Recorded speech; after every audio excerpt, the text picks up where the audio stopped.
Hello, everyone, and welcome to the new season of the SNAPP seminar and to the first talk. It's a great pleasure to introduce the first speaker, Matthieu Jonckheere. Matthieu obtained his PhD from École Polytechnique in Paris. After that, he was a postdoc in Amsterdam, an assistant professor in Eindhoven, a professor in Buenos Aires before moving to his current position of a director of research at LAAS-CNRS in Toulouse. Matthieu did a lot of good, really important work in theoretical and applied probability.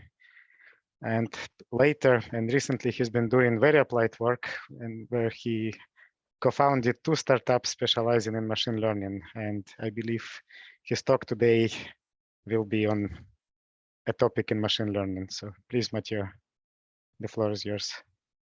Thanks very much. And well, thanks to the organizer and especially to you, Sarah, for inviting me. Yeah, I probably should apologize to talk about machine learning. People get fed up these days about this, but no, there are, I think, interesting problems a bit at the interface between probability theory and machine learning, and that's one of the topics I'm really interested right now. So this talk is with quite a lot of people, well, the work behind the talk. So originally we introduced this subject called Fermat distance with Pablo Grossman, who's in Buenos Aires, and Facundo Sapienza, who was in Buenos Aires and is now in Berkeley. And so I'm continuing this work with these 2 co-authors, but also with some new people, Frédéric Chazal and Laure Ferrari at INRIA Paris, and Frédéric Pascal to some extent also in Paris in Centrale Supélec. So a bit of orientation before going directly into the subject. So yeah, I need to do that. Yeah. So I guess many of you, well, maybe some of you did hear me talk about, or some other people about these tools, but I guess many of you didn't. So I will try to motivate a little bit this research and to introduce properly what we call Fermat distance. And I will try to illustrate on very simple toy examples for clustering problems. And then I will go to my main topic of today, which is how to choose a parameter, which is going to be very crucial for this tool to be working well. Okay, so let's talk a little bit about the motivation. So actually, it's quite a nice story because as an applied mathematician, usually what I did in my career was to work on some models and then to desperately find some applications to use my models. And for once, actually, it was a bit the other way around. So we started with a very practical problem at a startup. And then it pushed us to kind of develop some theory and some tools. And then, of course, these tools appear not to be very useful for this specific problem, but it was useful for another set for another data sets, let's say. But we started trying to do some clustering in high dimensional spaces, and specifically wanted to do clustering of a database of perfume formulas.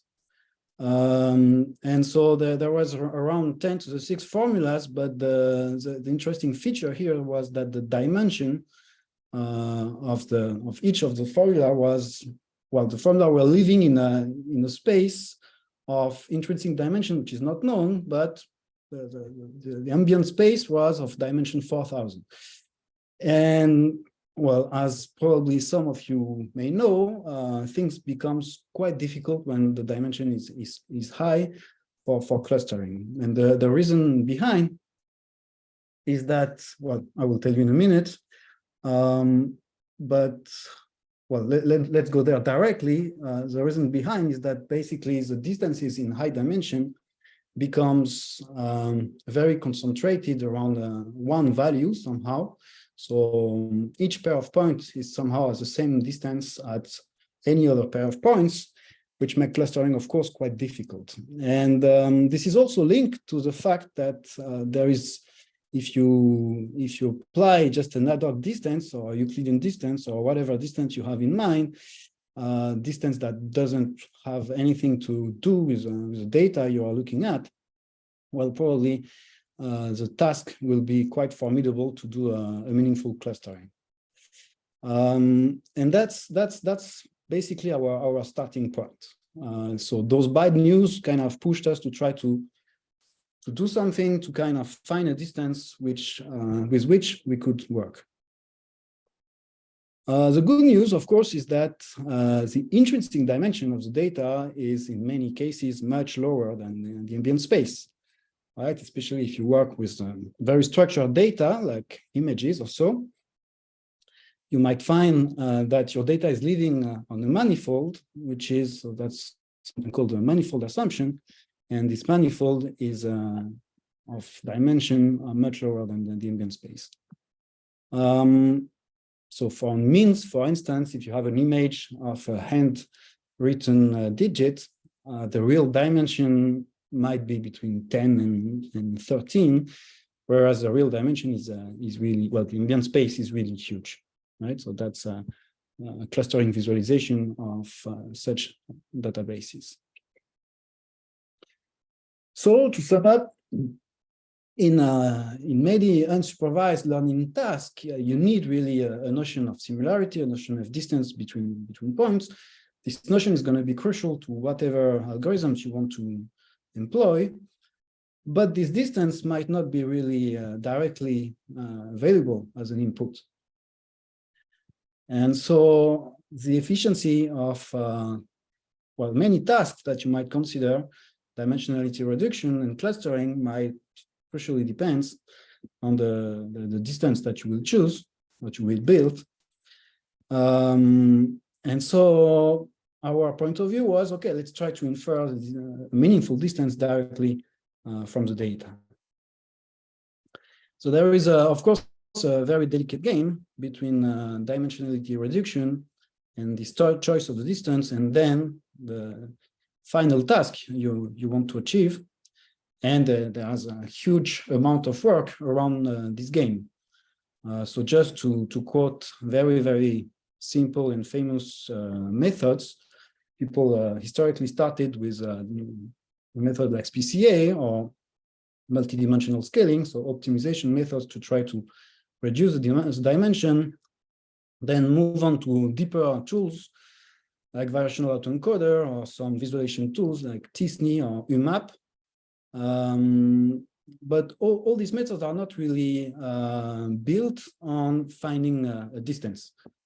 On the contrary, though we were not completely aware of this work before we started on that, the author of the algorithm called ISOMAP is very much actually, ISOMAP was built as a dimensional reduction algorithm, but it's very much actually trying to find a good distance between the data points. And we followed somehow this path with some, we will see, distinctions. So ISOMAP can be seen definitely as a distance learning method, and it works as follows.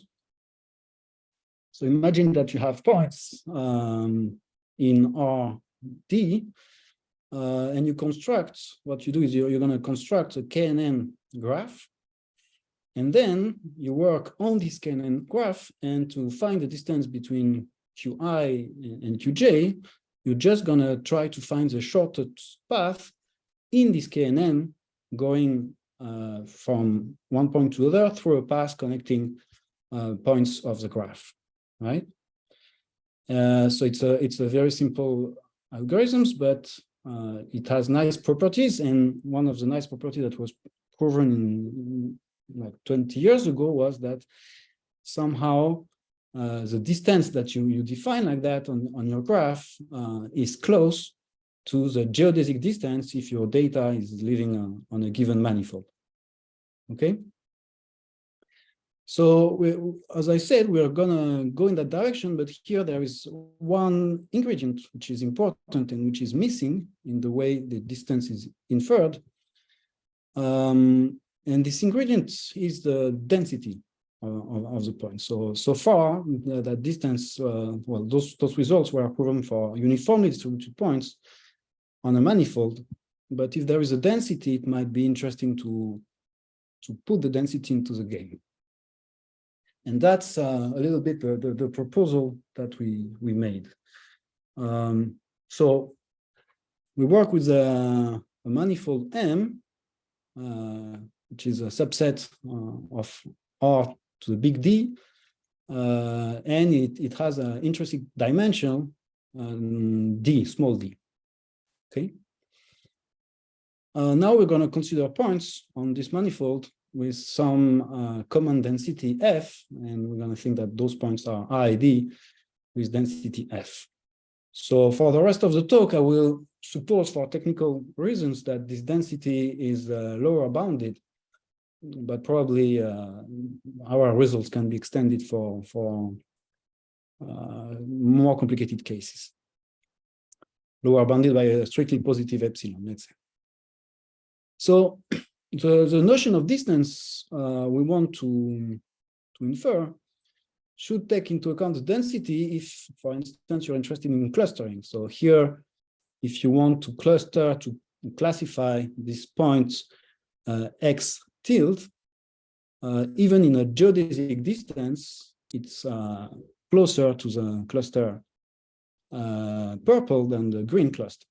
So somehow you want to use the fact that to go from X tilde to X1 or to any point in the purple cluster, you have to cross a river of very low density, right? And that should cost a lot. So that should make your distance very big, right? And that's basically what we're going to do. So we're going to look for a distance that takes into account both the geometry, right, the manifold, and the underlying density of the points. So the proposal is like that. For now, it's going to be a very mathematical definition. Wait for the algorithm. So the mathematical definition goes as follows. You take a parameter alpha, which is going to be, in general, strictly bigger than 1. And if you have 2 points of the data P and Q, define what I will call a macroscopic distance dpq, dxpq. So x is just a discrete set of points as the minimum here of the sum of the distance you have at hand, let's say the Euclidean distance, or it could be another distance, to the alpha, right? So let me, maybe for you to understand what's going on, do a little bit of illustration here. So you still see my screen, right? So look at the green point here. So here I will choose alpha is 2. So if I want to look at the distance between this grid point and this red point here, I will just find the path that is going through the points in my data that is minimizing the sum of, well, basically the surfaces of the balls here, right? So I'm going to sum all these volumes, and that's going to be my distance, right? So if I take alpha is 1, well, naturally, because of the triangle inequality, I come back to Euclidean distance. So here's the best way, if alpha is 1, to go from this green point to the red point is to go directly, right? Now, if I take an alpha, which is much, much bigger, let's say around 7.5 here, then my path is going to be much rougher, and I'm going to try to avoid to do big jumps. So I'm going to penalize very much big jumps, and my path is going to starting to kind of do some meanders here to really avoid those jumps that are too big, right? So that's basically the definition here that I gave you.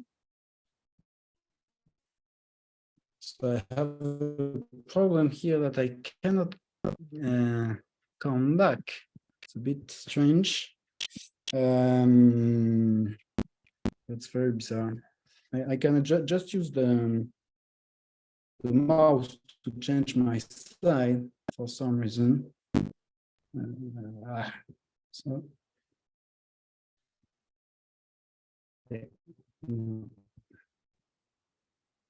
yeah, thanks. Okay, so now it's working again. All right. So that, yeah, it's just very low, very slow. That's the thing. Yeah. Yeah, sorry about that. So that was my definition, right? So that's the definition of the microscopic object. You have this data, and you can so define an optimization program that seems maybe a bit complicated at first sight, but you will see that it can be at least partially simplified. And then you have what is interesting here is that you have convergence, consistency, if you want, of this microscopic object when you scale it appropriately towards a macroscopic one.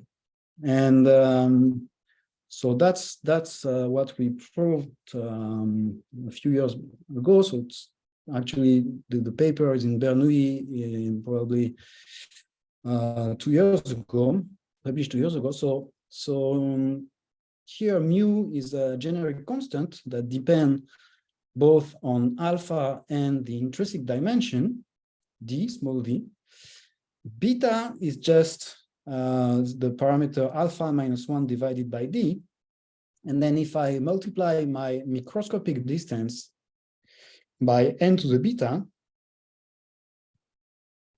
I converge towards what I will call the macroscopic Fermat distance, d of xy times this constant mu.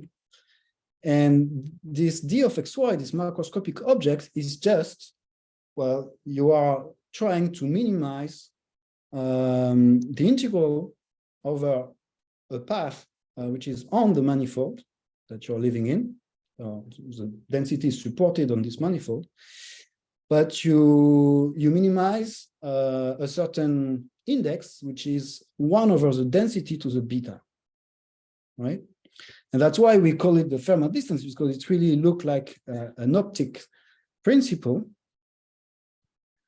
right? So in optics, path taken between 2 points by light is basically optimizing the functional, the integral on this path of an index called the refractive index, right?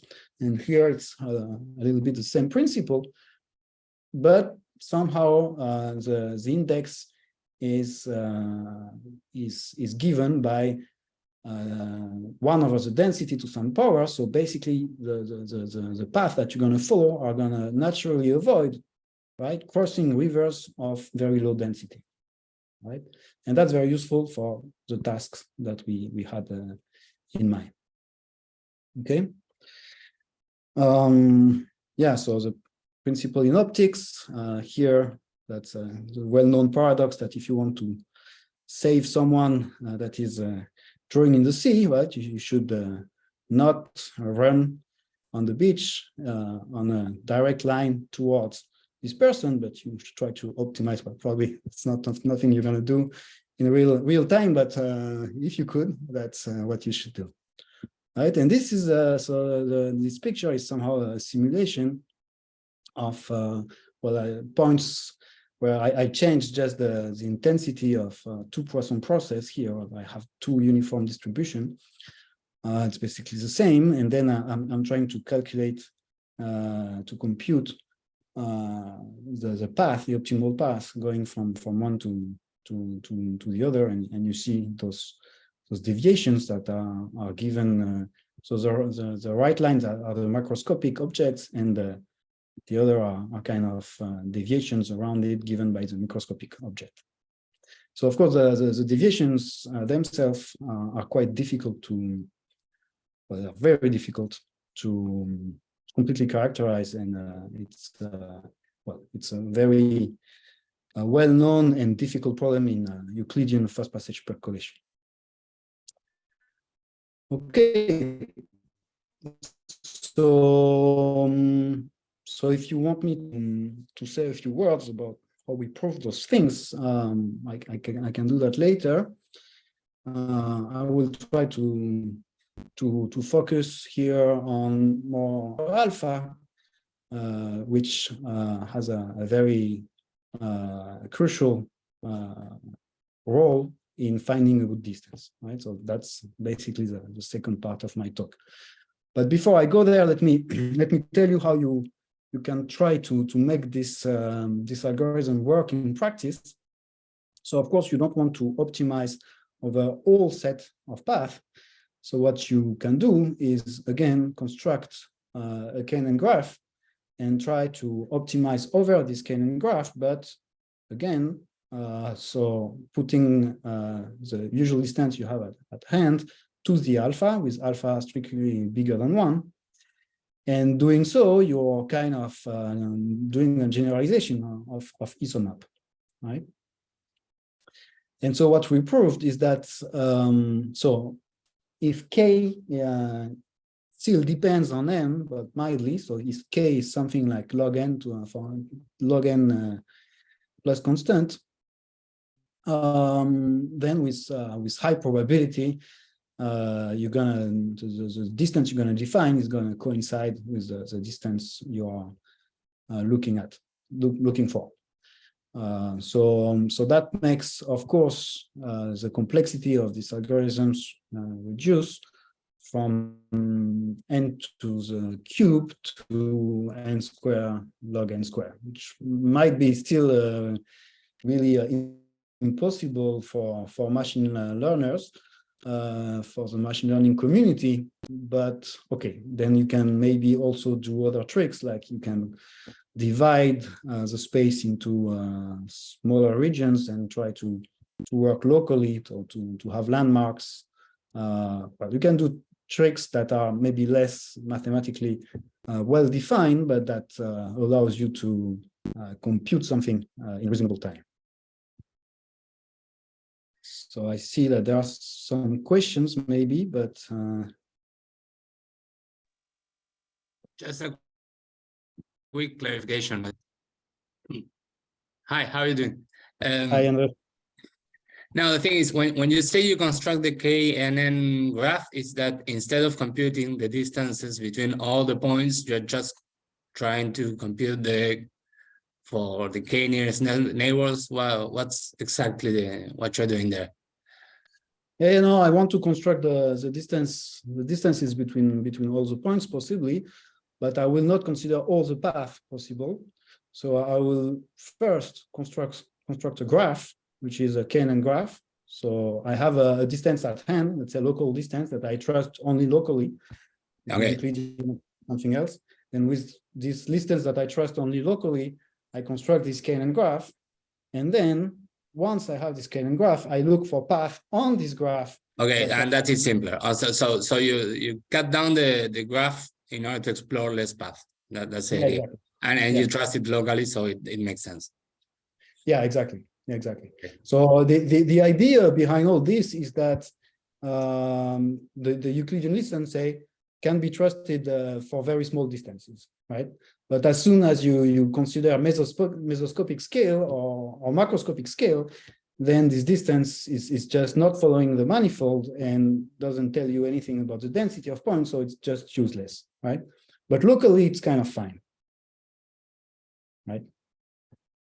Thanks, Andres, for the question. All right. So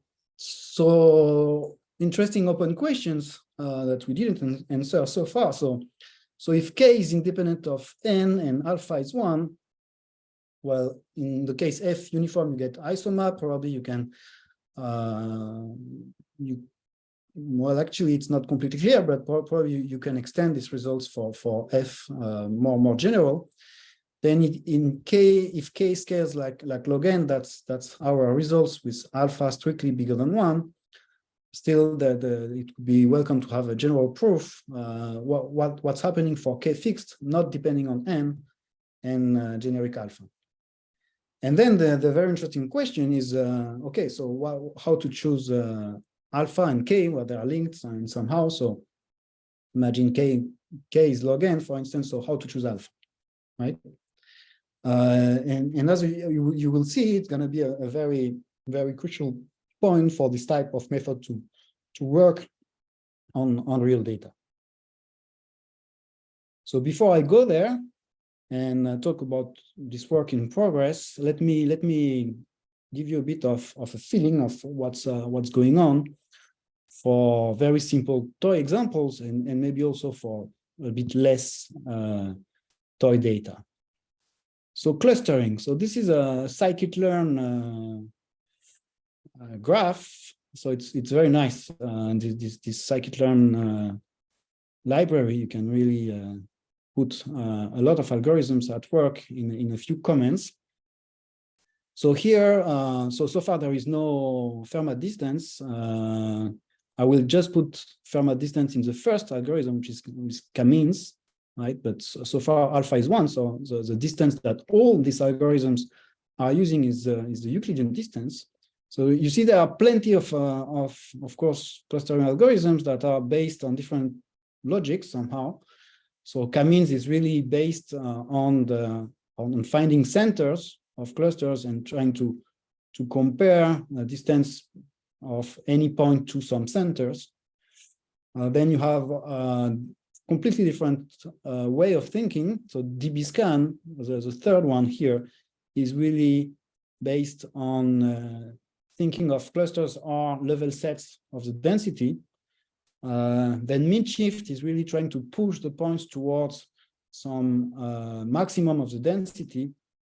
Spectral clustering, it's again another story based on the diffusion of a random walk through a graph constructing with a k and n.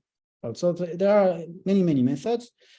And you see on this very, very simple toy example in very low dimension that already in many cases you have problems. So if you look at k-means, which is probably the simplest example, which is still very used in practice because people like it. It's very fast to run with some heuristics, and you can interpret the results quite easily. So k-means, of course, if you put like two circles like that, it's not going to work at all. Even if you put those more like this moon shape clusters, it's going to give you very bad results. For the mixture of Gaussian, it's a bit better, but you still get problems here. Here also you get problems. So what you can do is just instead of using the Euclidean distance as we proposed, you just put Fermat distance in there. So I will change only this one. So I put alpha. I will just put alpha bigger, and you see that already with alpha bigger, the k-means is behaving much better for the half moon. So here so that's alpha is 2. For this 2 circles example, it's not yet completely great. For here, the problem is fixed. And for here, I fixed the number of clusters to 3 in this method, so I cannot do anything, or to 2, I don't remember. And then I put alpha is 3, and then, well, at least everything is fixed except the last one that I cannot fix. But the 2 circles are well clustered, right? So you see that if you put alpha sufficiently big, you might hope that your distance becomes more meaningful for all of these algorithms, basically, and you can do a much better task, right?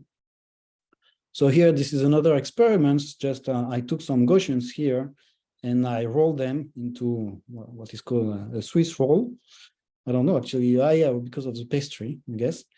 And well, of course, if you do clustering in this structure, well, the Euclidean distance is a very bad choice, right? Because of the manifold here that the data is living in.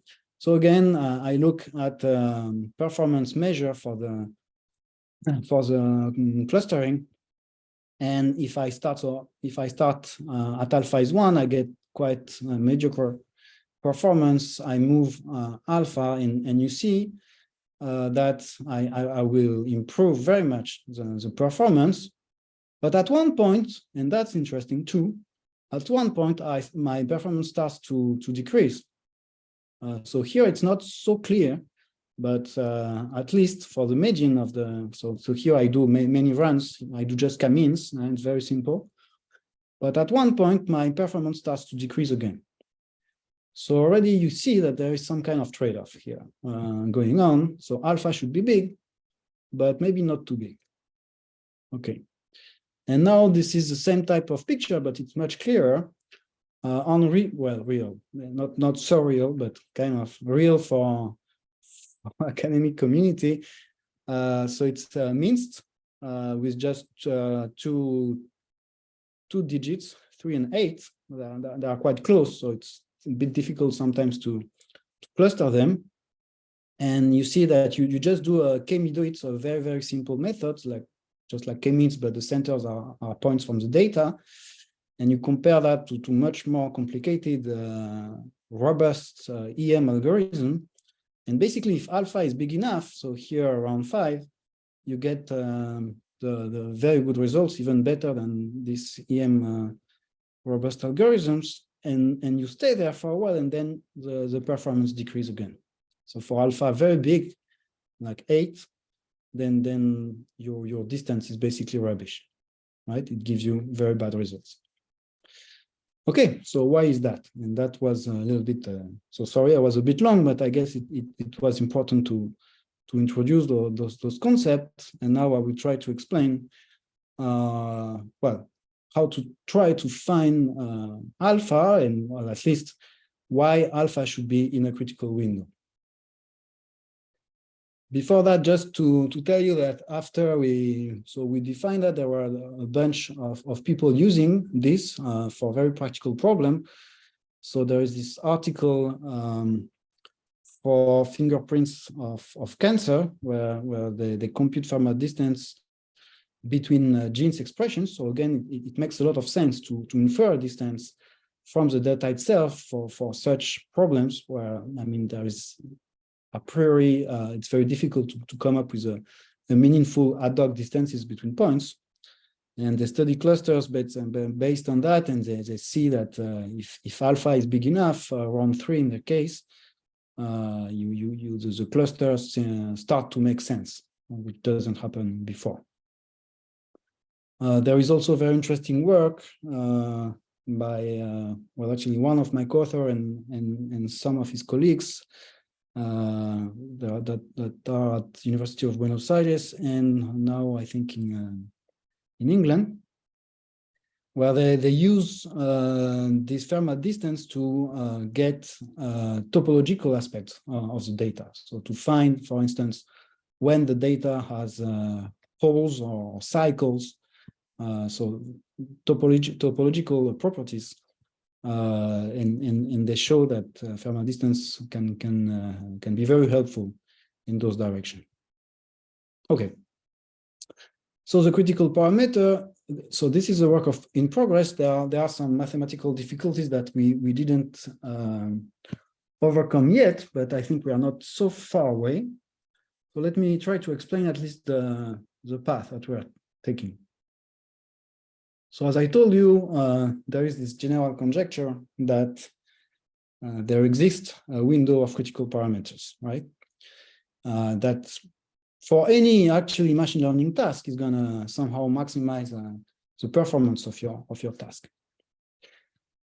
So what you can try to do is to say, well, actually, if I look at the problem when the number of points goes to infinity, so if I basically look at the macroscopic problem somehow, it's quite clear that there is an alpha 0, right?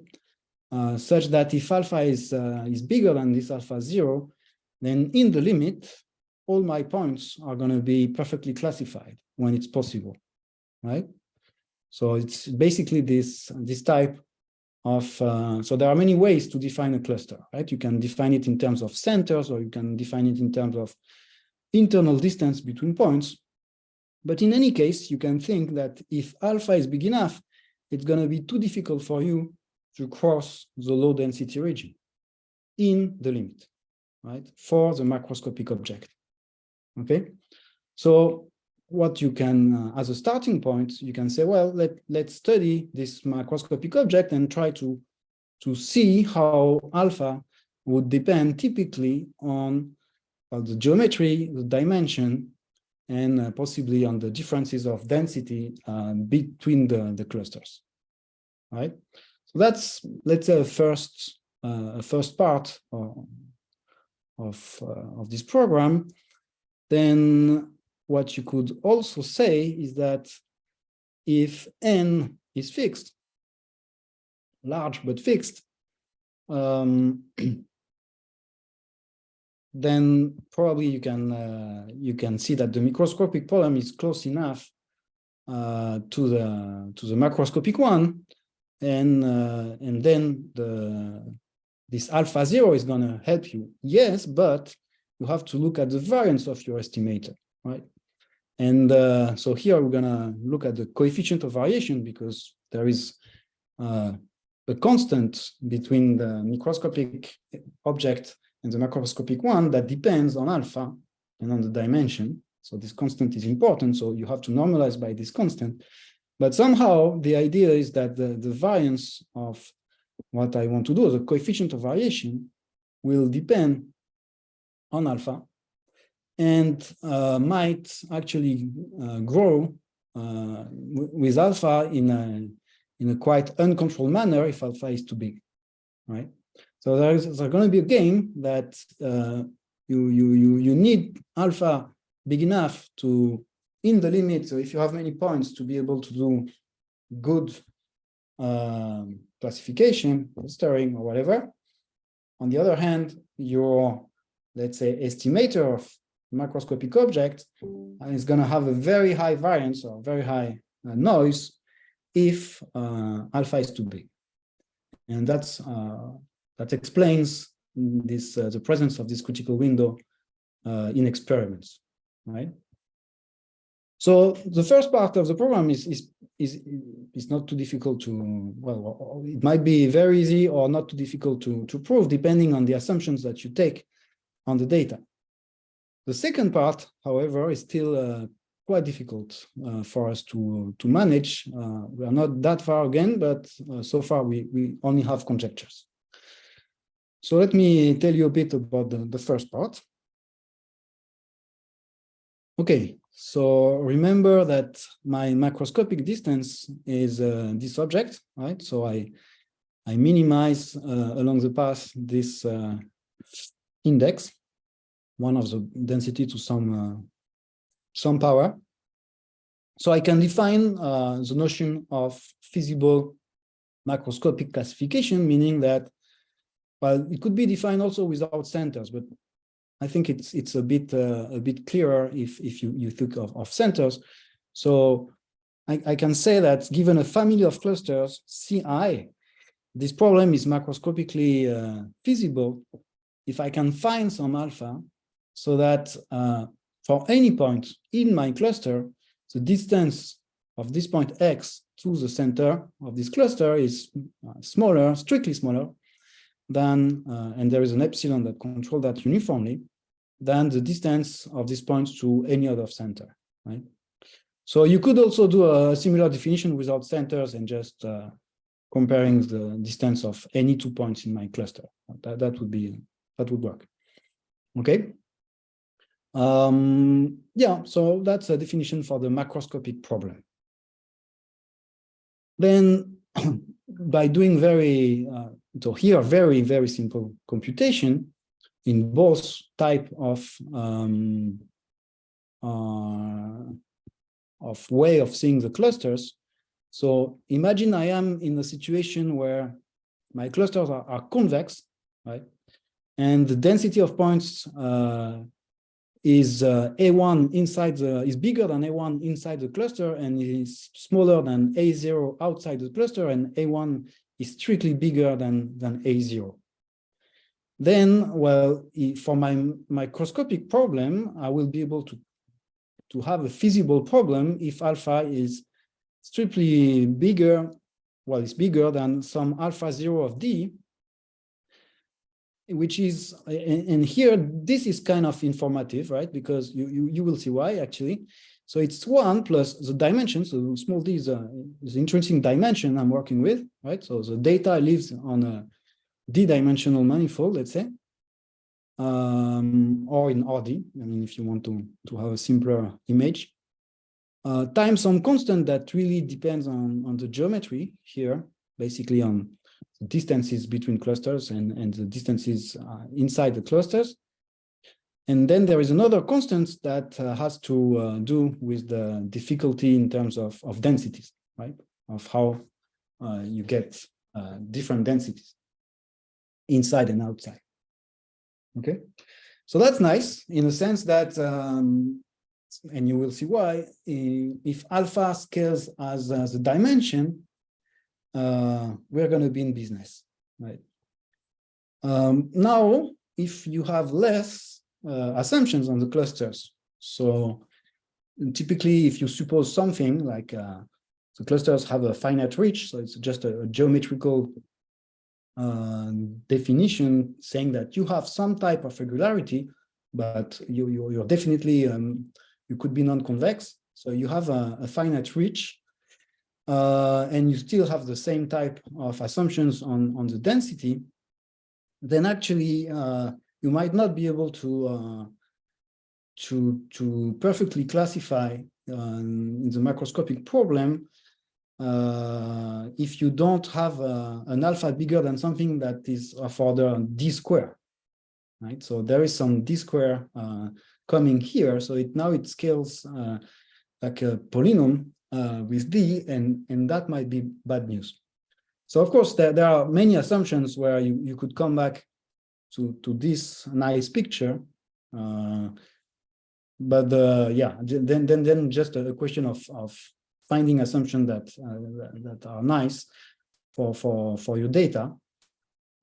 But on the other hand, if you don't assume nice assumption, then definitely probably you need much bigger alpha, and that's going to be bad news, right? Okay, so then it's not difficult to prove that if everything else but n is fixed, then you can also define alpha n, which is the minimum of alpha, such that you can perfectly classify, let's say, all the points of your data set, right? And then you can prove that if you have, let's say, some consistency on the empirical means, that basically your alpha n, so your alpha 0n, sorry, so your alpha 0 for the microscopic problem, so the real clustering problem, is going to be comparable to the macroscopic alpha 0. So the probability that alpha 0n is strictly bigger than alpha 0 is going to go to 0, right? At least as fast as some exponential with exponential split plus something that depends on how the empirical means of the clusters, the empirical centers of the cluster are estimated.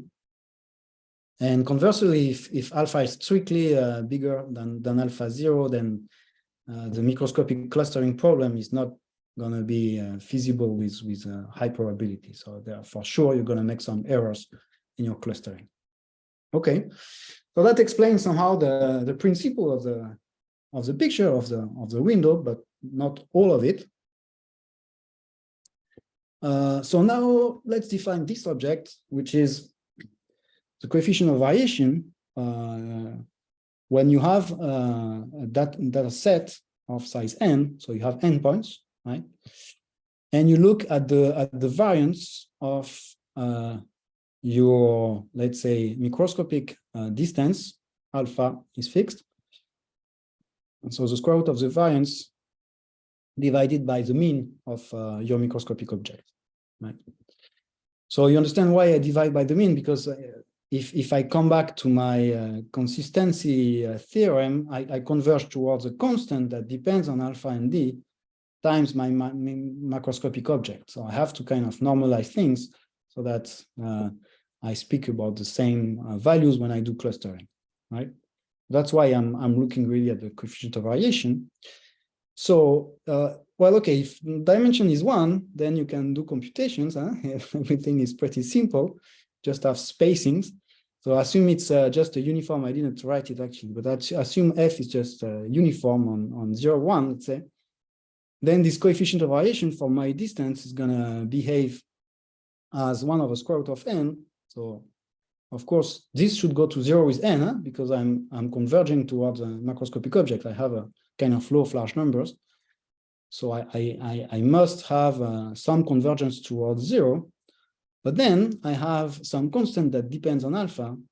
And this constant is actually exponential in alpha, right? So if alpha is big, there is this game between n and alpha. I will need a huge amount of data to kind of overcome the fact that my coefficient of variation is big in alpha, right? And that's the bad news.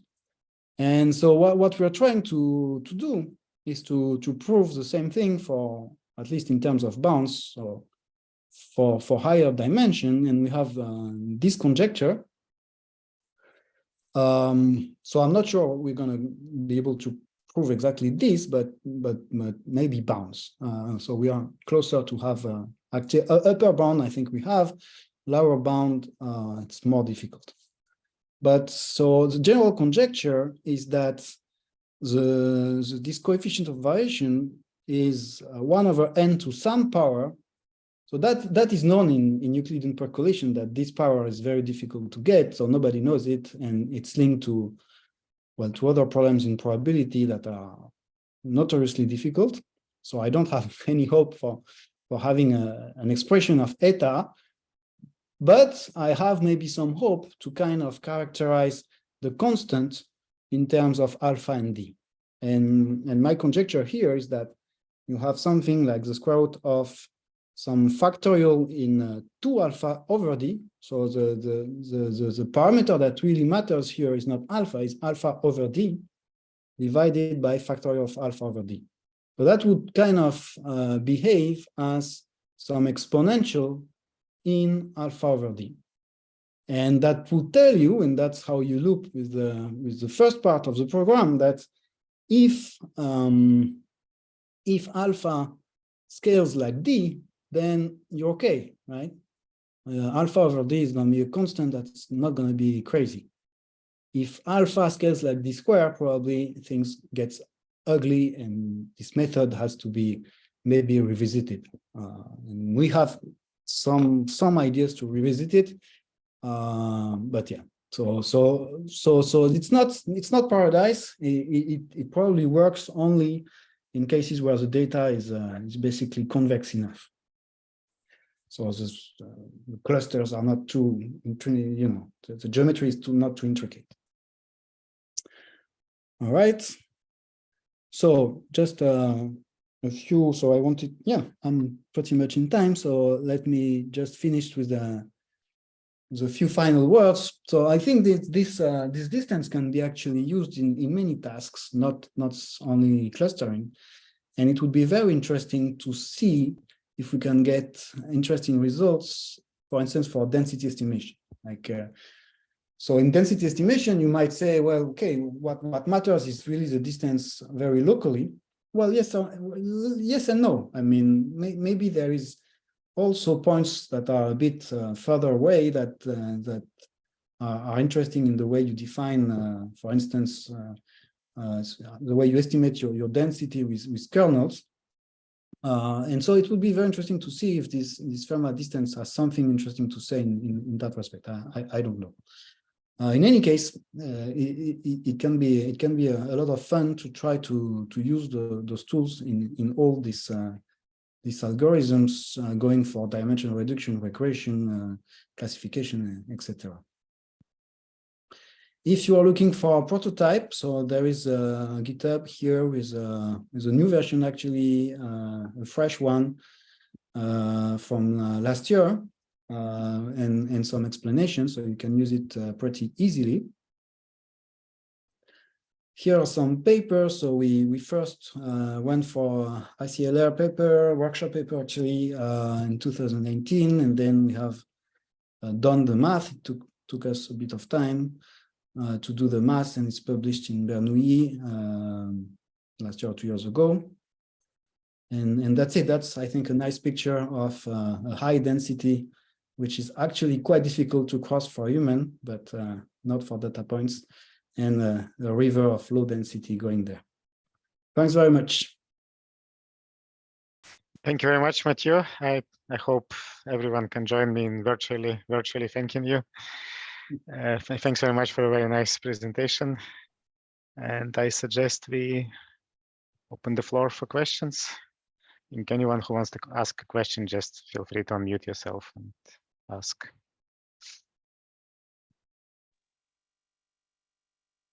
I have a question. Go for it. You said that your densities were bounded below. I mean, that means that you have problems with opaque zones, would be in terms of Fermat. Can you comment on that? I mean, if you have regions of zero density, what problems do you have? Yeah, I mean, the problem would be you have let's say a decaying density, decaying to zero, and this decay is not strong enough. Then, you know, like this tail might make the definition of your distance and the convergence well, difficult to prove, or even impossible in some cases. So the problem is not really having, you know, clusters compact with a given density and then zero density. That wouldn't be any problem at all. The problem would be when the density is decaying and is not decaying fast enough to prove the consistency theorem, let's say. Okay. But it's really a technical condition in some sense. So I'm pretty sure with more work, you can really relax it. But probably you have to ask something about how the density is decaying. Yeah, and also it can break your geometry in some sense, because I mean, if you have zones of zero density or almost zero density that are non-convex or something, it will break. Yeah, it's true. I mean, if you don't have regular frontiers, that's also something we assume. Huh? We have sets which are maybe not convex, but they have a very regular frontier, some kind of C1 property for the frontier. Mm-hmm. And if you don't have that, that might break the convergence. Mm-hmm. Okay, thanks. You're welcome. Thank you. I also actually wanted to ask about low densities. That's been asked already. Any other questions?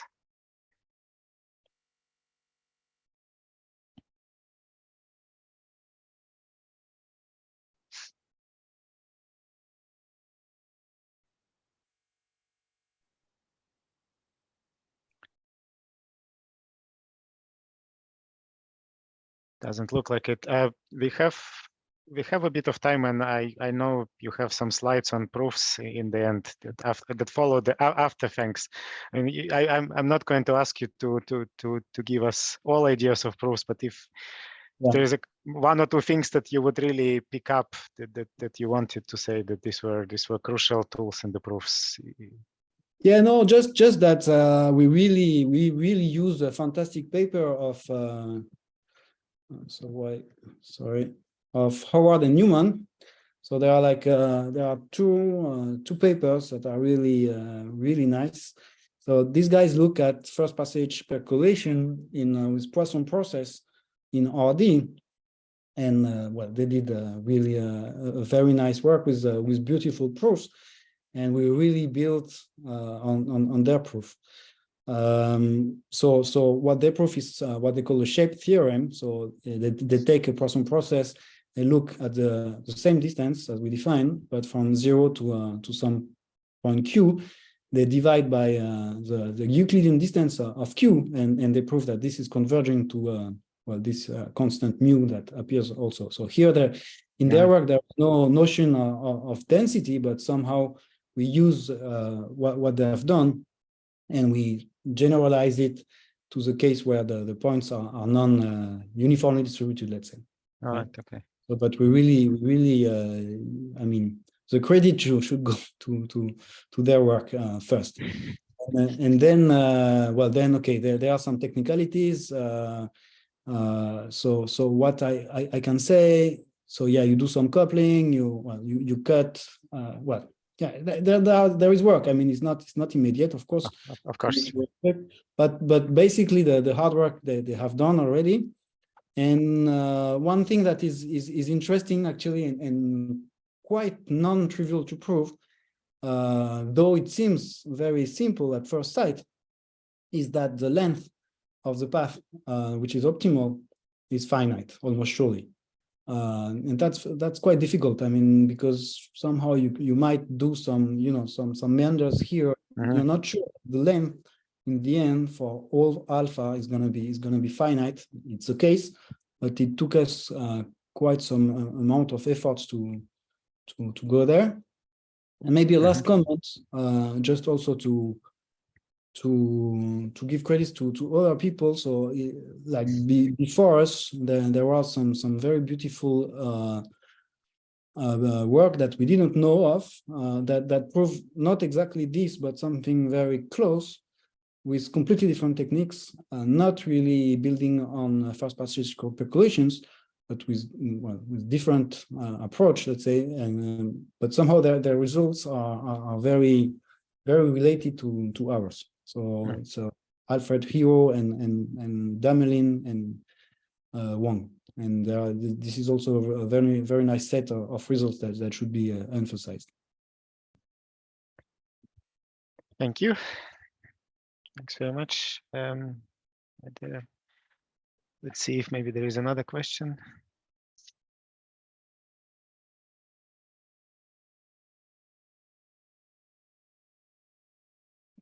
David, yes, please.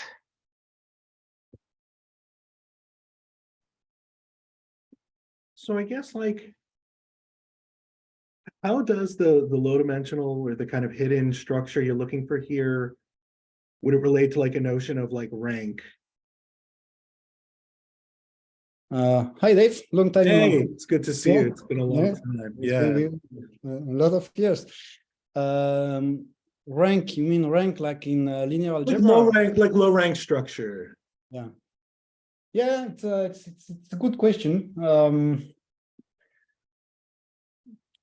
Yeah, I'm not sure actually. So it's basically a question about how do you build a dimensionality reduction method, right? Like yeah, so I guess that's right. So I guess it would be a two-part question where it's like, right, I guess in some ways there's kind of totally black box ways to do dimensionality reduction, like either low rank methods or like some kind of random projection like Johnson-Lindenstrass or something, where you kind of embed it into a low dimensional space.